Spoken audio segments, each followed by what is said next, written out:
வாயை மூடிக்கிட்டு சோத்தத்தினால எதுக்கு பாட்டு படிச்சிட்டு இருக்க? காது வலிக்குது. உனக்கு காது வலிக்குனா காதை பொத்திக்க. எதுக்கு ஏன் பாட்டை நிறுத்துதா? நான் அப்படிதான் படிப்பேன். என் வாய் நான் படிக்க, உனக்கு என்ன?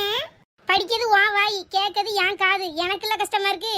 கஷ்டமா இருந்தா போய் இழுத்து மூடிட்டு போய் தூங்கு. எதுக்கு தேவையில்லாம என்கிட்ட வறுத்துக்கிட்டு வாரா? இப்போ உன்கிட்ட பேச முடியுமா? பேசாத. இது ஒரு அண்ணனுக்கு விக்கல் எடுக்குது, கொஞ்சமா தண்ணி கொண்டு வரணும்னு ஒரு அக்கறை இருக்கா? போகாரா, போய் தண்ணி கொண்டு வா. செத்துறேன் போல விக்கி. என்ன பேச்சு பேசுனா? நீ பேசின பேசுக்கு விக்கல் மட்டுமா வரும்? இருமல், தும்மல், தலைவலி, வாந்தி எல்லாம் தான் வரும். தாரா, தண்ணி கொண்டு வாமா. என் தங்கச்சி இல்ல. ஓஹோ, இப்பதான் தங்கச்சி கண்ணுக்கு தெரியலோ? இவ்வளவு நேரமா தெரியலையோ? நல்லா ஏசி விட்டு இப்ப தண்ணி கேட்கும். சரி, விக்கல் எடுக்கன்னு பாவம் பார்த்து கொண்டு வந்து தொலைக்கேன். என்ன குடிச்சு தொலை. தேங்க்யூ தாரா. தேங்க்யூ சொல்றதெல்லாம் இருக்கட்டும். முதல்ல வீட்டு படத்தெல்லாம் முடிச்சிட்டியா? மை டீச்சர் வந்து நாளைக்கு ஆச்சு வாங்கிட்டு இருப்பா. அப்பமே ஆமாம் தான் போவோம். வீட்டு பாடத்தை எழுதிக்கு தான் என் ஃப்ரெண்ட் எல்லாம் வர சொல்லியிருக்கேன். நாங்க எழுதிடுவோம், நீ வேலையை பார்த்துட்டு போ. தண்ணி கொதி தரம்னாட்டி எப்படிலாம் பேசினா தங்கச்சி அது இதுன்னு. இப்ப காரியம் முடிஞ்சனே கலட்டி விடுதான் சுயநலவாதி. உன்கிட்ட போய் கேட்டேன் வேறு, நீ எழுதுனா எழுது, இல்லை எக்கடை கட்டு போ. கொஞ்சம் ஓவரா தான் போயிட்டோமோ? போவோம், என்ன செஞ்சிருவா? அதான் நம்ம ஃப்ரெண்ட்ஸ் இருக்கானல்ல, எப்படியோ ஹோம்வொர்க் எழுதிடலாம். ஏ, என் ஃப்ரெண்ட்ஸ் வந்துட்டானே. என் ஃப்ரெண்ட போல யாரு மச்சான்? அவன் ட்ரெண்ட எல்லாம் மாத்தி வச்சான். இனி எங்க போனா எங்க மச்சான்?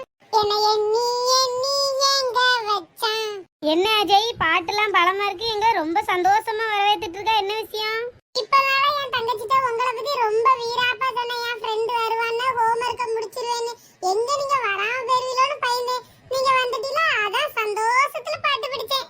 என்னல நீ ஹோம்வொர்க்கு வீட்டு பாடம்னு சின்ன பிள்ளை தானே பேசிட்டு இருக்க? நாங்க கொஞ்ச நேரம் வாங்க கூட இருந்து விளையாடிட்டு டைம் பாஸ் பண்ணிட்டு போலான்னு பார்த்தா நீ என்னம்மா இப்படி சொல்லிக்கிட்டு இருக்க? ஏல, அப்படி இல்ல. நாளைக்கு மட்டும் நம்ம வீட்டு பாடத்தை செஞ்சுட்டு போலான்னு வையா. டீச்சர் அடிச்சா கூட வாங்கிடலாம்ல. என் தங்கச்சி பண்ற கிண்டல தாங்க முடியாதுல, மானத்தை வாங்கிடுவா. சரி, உனக்காண்டி இன்னைக்கு ஒரு நாள் ஹோம்வொர்க்கை செஞ்சுட்டு போவோம். சரில சரில. இல்ல, ஃபர்ஸ்ட் தமிழ்ல இருந்தே வருவோம். தமிழ்ல என்ன ஹோம்வொர்க் கொடுத்தாவன்னு ஞாபகம் இருக்கால? ஆமால, ஏதோ மலைய பத்தி கவிதை எழுதிட்டு வரணும்னு சொன்னாவல. நம்மளுக்கு கதையே வராது, இதுல கவிதைக்கு எங்க போய் முட்டை? இல்ல, ஈஸிதால. மலைய பத்தி தான் கவிதை எழுதுனா எழுதிடுவோம். எப்படிலாம் எழுத முடியும்? கவிதைலாம் நம்மளுக்கு எப்படிலாம் வரும்?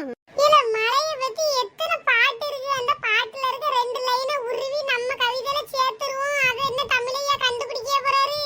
இல்ல அஜய், உனக்கு உடம்பு பூரா மூளைல எப்படிலாம் இப்படிலாம் யோசிக்க? அது உள்ள இருந்து அப்படி தானா வரும். நிக்கு, அப்ப நான் இந்த பாட்டை எழுதிக்கிடுவேன்.